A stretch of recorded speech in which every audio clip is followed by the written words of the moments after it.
این دعا را شما زیادتر دعا کنه که اللهم انک عفو کریم تحب العفو فاعف عنا. این دعا را اگر به زبانی یعنی تاجیکی هم عربیش ندونی با تاجیکی هم دعا کنه میشود.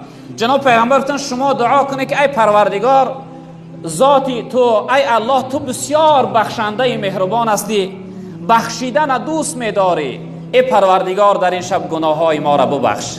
یعنی این جمله را اگر شما لفظ عربیش هم که ندانه میشه که به زبان یعنی خودمون به زبان تاجیکی را تکرار کنه. خداوند گفته که جناب پیغمبر صلی الله علیه و آله حضرت عایشه مادر تعلیم دادن که یعنی دعا کنه که ای پروردگار تو بسیار بخشنده مهربان هستی، بخشیدن دوست می‌داری. در اصل خداوند بخشیدن دوست می‌داره.